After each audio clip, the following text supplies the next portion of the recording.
So today is Tuesday, February 9th. Welcome to District Dialogue on this very, very cold day. Hopefully you have taken some time to enjoy your students and enjoyed a few, I hate to call them snow days because it's actually cold days, but anyway, ice days. Maybe that's the trick for today. So today's version of District Dialogue, I have Ms. Carrie Slahuber with me today. She, of course, as you all probably know, is our District Special Education Director, but has graciously taken on administration of our Enrollment Center. So that is the topic for tonight. We have pre-recorded this session due to just weather issues and getting everyone in place in the evening. So we pre-recorded today, and we're going to obviously post it at the normal time, 7 o'clock tonight. So you're seeing this as a recorded version.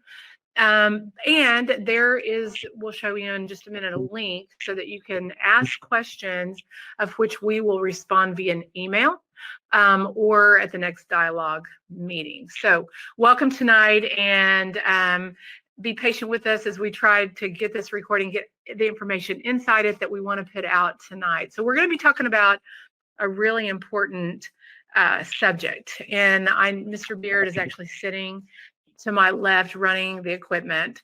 And of course, you're seeing Carrie on the screen. He tried to wave, but he wasn't in the picture. Anyway, so we're going to try to answer a bunch of questions and really start thinking through I know it sounds weird, but next school year, that's crazy. So we have a little bit of a presentation. So Mr. Beard, if you don't mind, go ahead and putting that on the screen. That would be great. All right. So as you can see, we've got a slide up here that really is talking about updating your information for next school year. And what we really want to talk to you about right now is about how it is time to dive into the 2021-2022 school year. And so if you'll move to that next slide for me, Mr. Beard, what we want you to know is that when we're talking about dive, we're talking about data and information for verification of enrollment for your students. Wait, Carrie, you have to talk about the Minuteman. Okay, well, that's our actual Minuteman outfit. It is. And Mr. Dylan Cowie very graciously went and did a photo shoot with me at a pool in the freezing cold this last Saturday because we wanted to bring a little bit of fun to it. We understand that in years past, the enrollment process has been really confusing for people because we use the word enrollment for a lot of different things. And so if your child is a student at Charles Page High School, they know that they come in March or April and they do what used to be called pre-enrollment, which is really about course selection, and that students are deciding what classes that they want to take the next year. And then the parent might get a call from the enrollment center that says, you haven't done enrollment yet. And they say, yes, I have, because I went to the high school and I did that paperwork. So we decided to use the mascot to help us really change the focus of what this enrollment process is. And we just poked a little bit of fun and we came up with this word dive so that parents can understand this is where you're updating your contact information, giving us a snapshot of your student and the services that we're going to need to provide to them for the next school year. And so you're probably going to get to see some continuing updates to our website and to our Facebook page, where you see our awesome mascot here just getting you prepared for the next school year. For the dive. We are diving into 2021, right. 2022. So talk a little bit about elementary, because I know we spend a lot of time talking about pre-enrollment for course registration for high school, but it's also important to dive in to updating information from an elementary standpoint as well, because that helps us plan for next year in regard to putting students in homeroom classes. Sure. So it's not really just about secondary, it's really about pre-K through grade 12. Sure. And if you have been a parent in the district for any length of time, like me, I remember back in the days when all three of my children were in elementary school, I dreaded the day that I got those 3 color-coded packets. You know, they were probably 10 pages each that I had to fill out for all three of my children. And I can still remember, you know, the blue page was the health information page and the pink page was the contact page. You know, there was something different for every page. So we really streamlined that process. You only got 3 packets. I got 5. I'm sorry, Mr. Beard. Yeah, you had 5, and I would always get to the end of those and say, oh, all that demographic stuff, I should have just made copies of those so I didn't have to keep rewriting my address 3 different times on 3 different pages. But fortunately, as a district, we've made that a lot easier for parents. And so now from pre-K all the way through 12th grade, we actually have what is called Registration Gateway, which is an online enrollment portal that parents can go to, and they can get all of that information put in on the web page versus having to do the handwritten forms. Right. And we're hoping we've simplified it and made it a little less tedious, because we really are talking about verification of information that's already there versus starting all over on those hideous forms where you would actually have to fill them out by hand, pencil, paper. Correct. So if you've done this, if you did this last year, then it's going to be a fairly simple process. You're going to go in and you're essentially going to say either yes or no. Yes, that's still our address. Yes, that's still our phone number. Or no, that has changed. And so we need to go in and we need to make that change. But it's already going to be populated in the form if you completed the process last year. And one of the other things that we tried to simplify was the verbiage and the wording. So in years past, there was some confusion because it was called Back to School Gateway. Well, now you're going to see that that's going to be called Current Students. So it's just easy for a parent. When they go to that page, current students are going to be the students that are actually already enrolled in Sand Springs schools for this school year.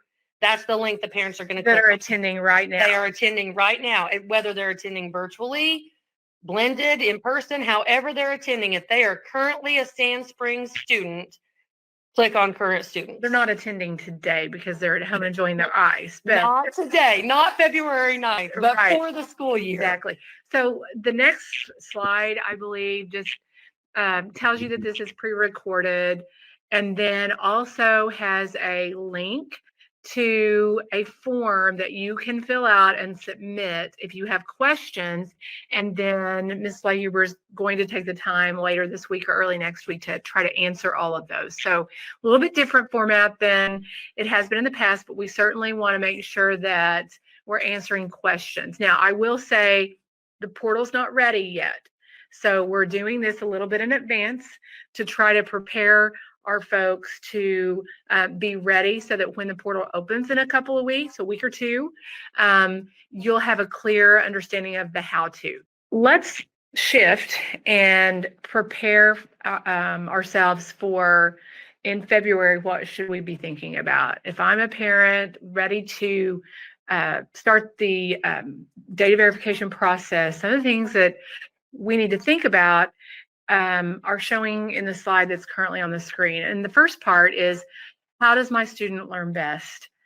We say that because we've been in this crazy COVID year where we've had to create platforms whereby parents have been able to choose different segues to learning for their student.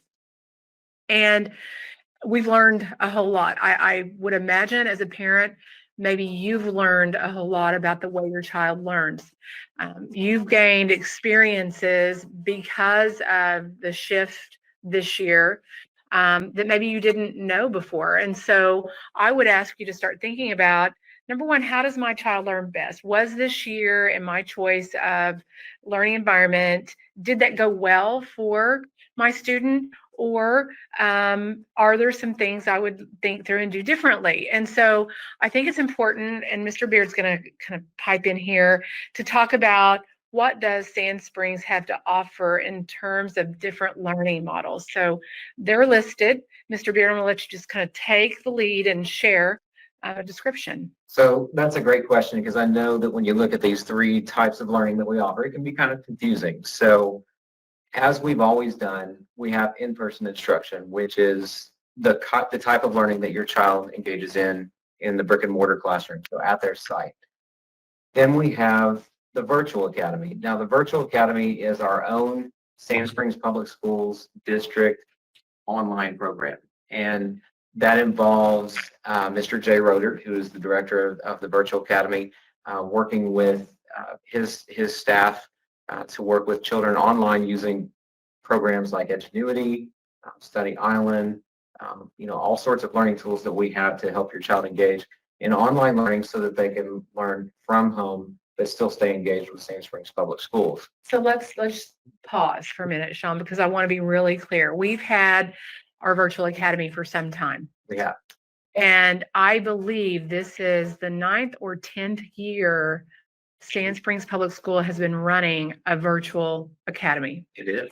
I also want to be clear we're pretty prideful. I get that, but I think it is fabulous in comparison to maybe some others that a person could choose.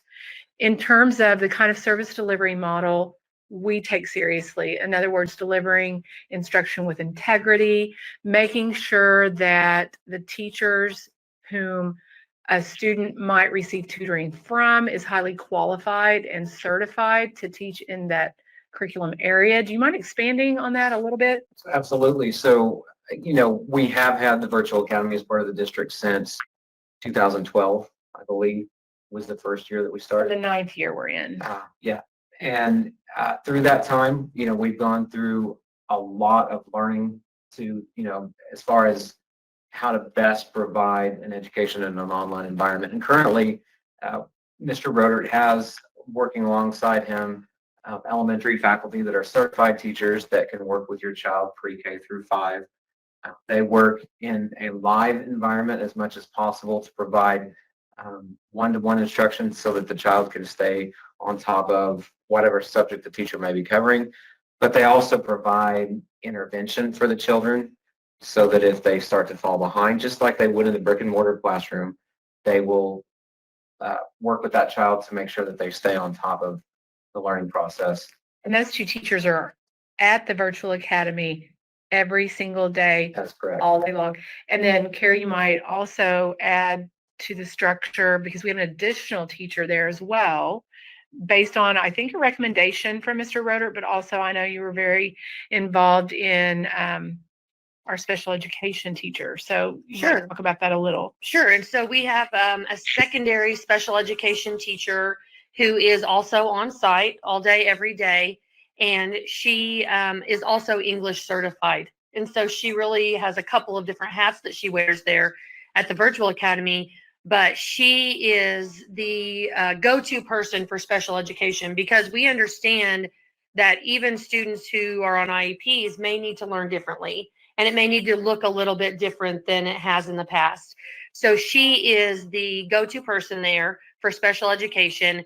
We also continue to use our site-based special education teachers if they need to assist in terms of the day-to-day operation for how the IEP needs to be implemented at the Virtual Academy. So let me be clear. We are writing individual educational plans for students who attend our virtual academy that are specific to the needs of the individual child. Absolutely. Right. Absolutely. And those needs look a little bit different for every student. So we want to make sure that those students' needs are met, whether they're, a virtual student or a brick and mortar. Right. And that was really intentional. on our Absolutely. part. Absolutely. Now, Sean, shift a little bit, because we also, So for our secondary programs, yes, so, we talked a lot about SPED and we talked about pre-K through 5. For our 6th through 12th grade students, we have 12 virtual tutors, but Mr. Roeder also has some additional support staff there on site. And each of those people works with a caseload of students that they monitor to make sure that they're keeping up their progress. And they have also started providing live tutoring sessions 3 nights a week to make sure that students don't fall behind in their secondary programs. So we have a lot of safety nets in place to make sure that the child stays on task and stays current with the curriculum that they so have. give the times of the virtual lab. So the times of the virtual lab, I'm going to be honest off the top of my head, it's slipping my mind, but I know it's Tuesday, Wednesday, Thursday, and I believe it's from 4 to 6, but I would have to check. So on that. extended time, in other words, It it is after school is out. It is extended time after the school day is over. Now, our virtual students can also visit the lab during the day as well, though. So not only is it online support, whether it's live, whether it's during the school day or after school, but we have the opportunity for students to come to the lab and get live one-on-one help. And of course, in the age of COVID, with masks and social distancing in place so that we can protect the health of the child. So I can do a live virtual meeting, in other words, through our Google Meet platform, and I can physically go to the lab if I'm struggling with a concept or need some help as Yes. well. So there's really big difference, and I'm extremely proud of our model. I think it's amazing. Definitely come, sorry. No, you're great. Go ahead. Definitely come with a lot of work too, because, currently we have about 20% of our student population involved in the virtual academy process this year. So we've really worked hard along with Mr. Roeder to try to develop a program that works best for us. That translates into almost 1,200 students. It does. Right. I was just going to say, it's also really important to note that those tutors that we're talking about are all Sand Spring Schools teachers that are certified teachers. So, I don't want to give someone the misconception that, like a high school seniors coming in and tutoring younger students. Those are actually Sand Spring Schools teachers who are doing that extended time, which I just think is fabulous. Right. Yeah. They're certified in the area that they're addressing. Yes. So shift to blended a little bit, because even though it kind of fits in both in person and the virtual academy. So talk just a little bit about blended learning. So everything we talked about so far with the virtual academy is true. All of our pre-K through 12 students, but specifically for 6 through 12, we have a blended learning format that allows students that may want to take part in extracurriculars, or maybe want to take their math or their language arts or some other subject live in person at the brick and mortar site. They can do that as well as take some of their classes online. So you could be a student that is in football or band face-to-face at the school site, and then you do the rest of your classes online. Or you could be a student that's involved in Tulsa Tech or concurrent enrollment with Tulsa Community College, and then do the rest of your Sand Springs coursework online. Or athletics, or pretty much any program that we would offer that is of interest to students. For secondary. For secondary, absolutely. I will tell you personally, my son is doing blended learning right now. And what I love about that option is it really does give us the best of both worlds. He can go and participate with his extracurriculars, but I know that he is getting such a solid foundation of coursework. And what I love about it as a parent, and this would be true full virtual or blended, I get a progress report every single day that shows me this is the target and this is where he is. So I can say to him, we need to work a little bit more today, or, oh, I can tell you're a couple of assignments ahead. So it's really, really nice as a parent to have that accountability piece in there, to know that he's staying the course and doing what he needs to do. And some students really do well because they can arrange their schedule so that it makes sense for them. So I can be working over the weekend even. Mhm. So attendance is treated a little bit differently. I don't know if you had to add, Sean? So one confusing piece to this, I think, that parents may want to understand a little bit more about has to do with distance learning. And I know that segues into your next question on the slideshow. Right. I think it's important to talk about that. The question, we were kind of talking about this as a leadership team, is distance learning a thing of the past? And I'm talking post-COVID. In other words, when we get to a place where our world, I guess, isn't worried about COVID. And so that's a question mark, because the truth is we don't know exactly the timing of post-COVID. So maybe sooner than later, kind of that idea of distance learning is a thing of the past. Sean, I know you might want to go into some greater details. Yeah, I think we probably just need to clarify what that means. Sure, So absolutely. This is when we talk about distance learning, we are talking about in the situation of a student that has brick and mortar at on-site coursework and they attend the school. If they were to go on quarantine due to COVID, then they would engage in distance learning with their teachers from the brick and mortar site.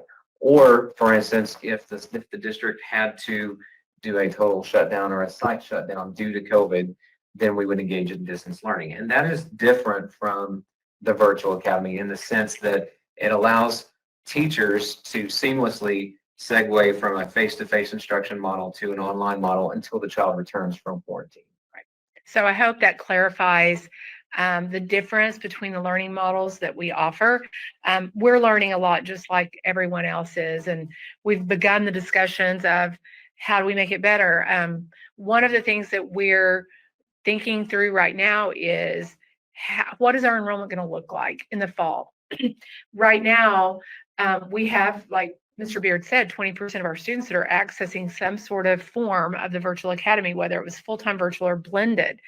Planning was a little difficult last summer because we had a pretty big shift of folks choosing the virtual academy. In fact, we basically quadrupled our caseload. And so we had to step back and pause and really gear up, and just the enrollment course registration was a little tricky for us. And so one of you're seeing a bullet number 4 on this slide is a parent survey.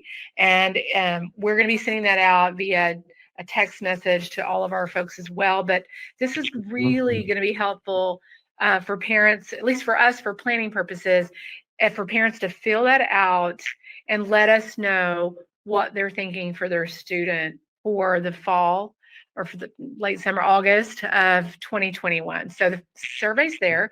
You can actually link it tonight, or we'll be sending it out later. But really, we're needing that information in order to make some plans for next year. So let's shift now, Ms. Leghuber, to the information verification. And I want people to hear me say that this is required. Some of that requirement comes from the state requiring an updated pieces of information for forms that are required for enrollment. But there's a lot of reasons why we require as well just folks to update their information. And so, Ms. Slater, if you could take us through those 4 bullets, that would be great. Absolutely. Like Ms. Durkee said, the state does require this to be updated every year. And so we want to make sure that we give you ample time to take care of that. And so that's why we're really getting ready to open this up to parents in the next couple of weeks, so that you have plenty of time to get that information into us. But from the district level, why it's really important to us is we want to make sure that everything is up to date in case that your child has an emergency. If we need to reach you quickly and we go in and all 4 of the phone numbers that we call are disconnected, or somebody new has that phone number, that really poses a problem for your child and us being able to get in touch with you in a really quick manner. And also just for other parent communication, we try to be really proactive in making sure that we get information out to parents about things that are happening on the grade level, the site level, the district level. If we don't have updated information from you, then it's hard for us to get that information into your hands. The next bullet is really just talking about we need to know the number of returning students because we want to prepare for staffing. If you know that you're going to be back with us next year and you fill all of this information out, then we know that we can plan for that child to be in a seat, either at a brick and mortar site or at our virtual academy, so that we can understand, okay, we need X amount of 3rd grade teachers, or we need X amount of geometry teachers, whatever that looks like, that we really need a clear picture of that from you. And then the last bullet point, which I think is sometimes a little touchy for parents because they don't understand, like, why are you asking my financial information? You're talking about the free and reduced. Yes, form. exactly. So like on free and reduced lunch, if you share that with us, then that helps us to secure some funding that's really important for us to help our day-to-day operations with your students. And I really just want to make sure that parents understand that that information is only utilized for those very specific needs. That's not something that we share out. For example, with the free and reduced lunch, child nutrition is the only department that is going to have access to that. And even with that, it's going to be a limited number of people that have access to it. And the other part of that, I would say too, is to make sure we're getting services to the people who need them. So Absolutely. that form specifically is really important because we do have folks that actually need to access a free or reduced breakfast or lunch. And so that's the way that we do that. You talked a little bit about confidentiality, and we are very careful about student data information. And so we must be. I mean, it's a requirement number one by law, but it's also an ethical issue as well. And so we just want to make sure people hear us loudly that we take care of your information. We're not going to share that out with folks that do not have a reason to have that. Right. So, And there are a lot of questions, by the way, in this process that additionally, besides the free and reduced lunch form that you might be questioning too. Like for instance, there's the E-rate survey, and that helps us to provide network infrastructure that allows the learning process to continue in the age of technology that we're in. But also, there's some other questions on there that help us to provide other services like support for EL students. So there's a lot going on when we gather this information. and those things have to be updated yearly as a requirement by state and federal law. So just wanting to having you, I think, understand the why behind it, maybe it won't feel quite so cumbersome Sure. to folks. Sure. So let's go ahead and shift to the next slide. And here you're going to find the enrollment center information. So Ms. Huber, if you could take us through this part. Sure, absolutely. So this information is really just all about our contact info. And so the Enrollment Center is currently located at 104 West 4th Street. And I will go a little bit down on the slide here where it talks about going to our website and clicking on the Enrollment Center. When you pull that page up, there is actually an aerial view of that building so that parents can see where the parking lot is, how they can access it, if they're not familiar exactly with where that location is. We have someone on site there at the Enrollment Center Monday through Friday from 8 to 4.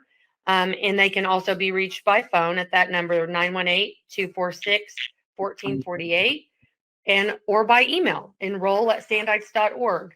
And then you'll see there at the bottom, I also wanted to bring attention to the fact that we do have a Sand Springs Enrollment Center Facebook page. That's, a lot of parents get information off of social media. And so you can really start to look for the information about diving in. That's going to start popping up quite a bit on our Enrollment Center page. And so Mr. Beard has also provided a link here to take you straight to that page. And you just have to give it a like. If you like it, then you'll get, that will now show up in your news feed, and you'll be able to see as those things get updated. So let's talk about timing for just a minute, because I think it's really important for people to understand when we would like for our current students, those who are attending right now at Sand Springs Public Schools, to be finished with this dive process.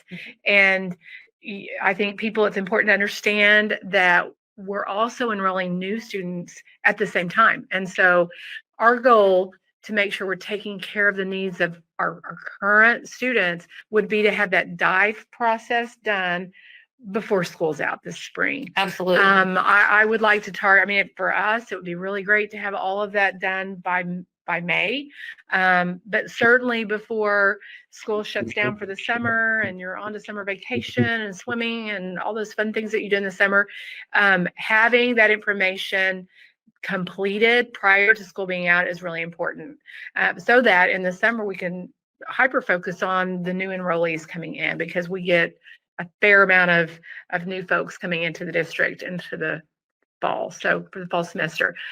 So end of the school year, that's the big message. Yes, and our hope is we are currently editing the current student enrollment portal. And I actually went through and I made a test student last night, just using my own information to make sure that the wording was clear, that there weren't any drop-down boxes that would give you an error message, really just trying to scour through that to make sure that it is ready to go. And we're anticipating that can actually be up sometime next week, if not next week because of the ice storms and all the being out of school. If not next week, then certainly the week after that. And so what I would really encourage parents to do is to watch for information coming to you from your site. And when that information comes out, you're going to get a Google Doc that is going to be linked to a tutorial where we actually walk you through, here is how you can complete enrollment. So if you're not too tech savvy, or if you're trying and you come across something that you can't get past, you can click on that tutorial and we'll really be able to help walk you through that. And we're also available at the Enrollment Center. So you can look at that contact information, and it will also let you know that you can email us or you can call us, and we can help walk you through it. Perfect. Mr. Beard, do you have that last slide up? I'm not seeing the screen. You probably do. So this is the takeaway for tonight. Current student enrollment portal is going to open up very soon. And be thinking about the kind of learning environment your student best learns in for next year. And look for details from your current school site. We'll be pushing that information out very quickly. And we'll come alongside a tutorial to step you through that process.